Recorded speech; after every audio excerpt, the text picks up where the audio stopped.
All right, because I'm new to this, I've already lost a ton of money on parts, and that's broken. Yeah, this isn't going well. I want to get into all that money that I lost and possible solutions to it, but I want to first tell you why I'm even doing this project. There's a lot of us out there that will go do their pilot training, and every day they drive by an old decrepit airplane or something that's broken, and they're like, man, I just want to buy that, fix it up, and go and fly it. So this video series is literally to show you the realities of what is going on with that. And there's gonna be highs and there's lows, and so far for me, there's been a lot of lows as I've been digging into this project and figuring out everything that's broken, which brings me to today.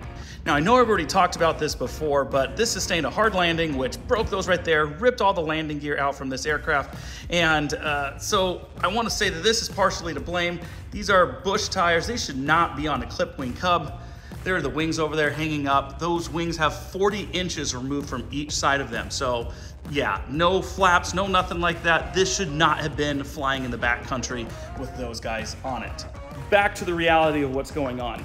I needed new landing gear for this airplane, so I ordered it. Here it all is. It's very beautiful. Very, very well done work, and this is provided by Javron. And just seriously, the welds on it are incredible. They did a really good job. But I made a huge mistake when I ordered these, and what I did is I said, hey, Javron, I need new landing gear for a J3 Cub. They're like, okay, we got you, and they shipped it to me. And I didn't know what I was ordering. Let's go back over here to that broken axle and I'll show you what I'm talking about. So after I removed the tires, I took a look at this and I'm like, wait a second. This is bigger than the other one. And after measuring, I found out, yes, this is bigger. This is an 1.5 inch axle.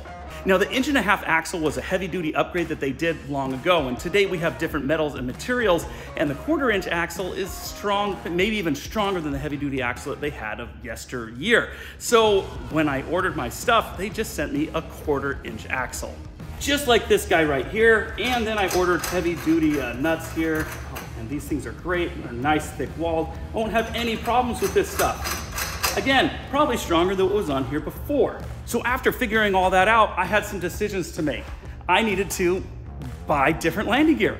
I ordered the wrong ones. These were custom built, and Javron sells maybe 2 of these a year, maybe every other year.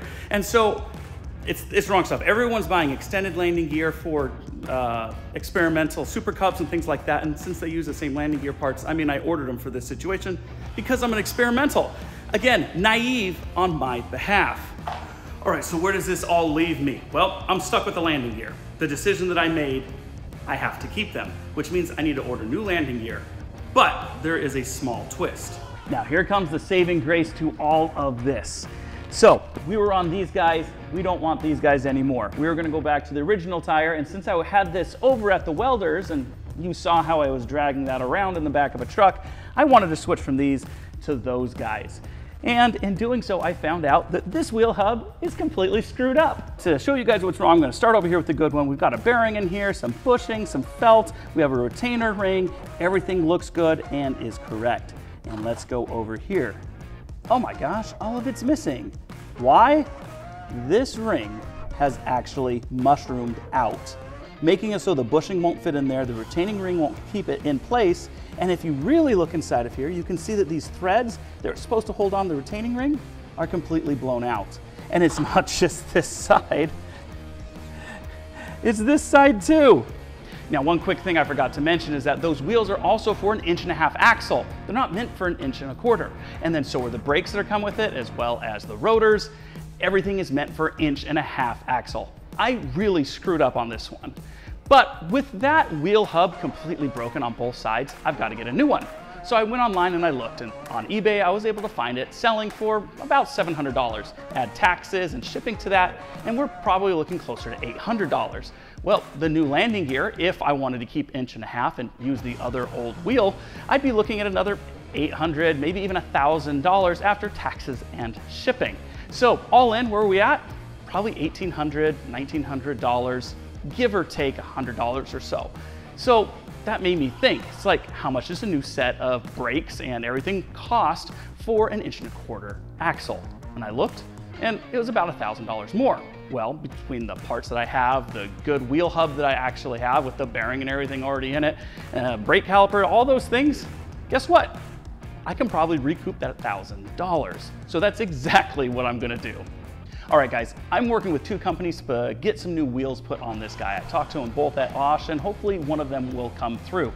I do look for sponsors for this. I want this airplane to be as cool as possible, and working with different vendors and companies can make this an incredible aircraft that is super unique that no one has ever seen before. So if you like this type of content and are interested in following this project, please consider subscribing and go follow us over on social media as well. I put updates of things that are going on with this aircraft, as well as with the channel that I don't put over here on YouTube. But as always, share aviation wherever you can, and we'll see you in the next one. All right, I know I ended the video, but if that seemed like it was a little rushed, it's because it was. My camera literally kept overheating, and I had to wait a couple minutes every time it did just to continue to record the video. So yeah, I need to get a new camera.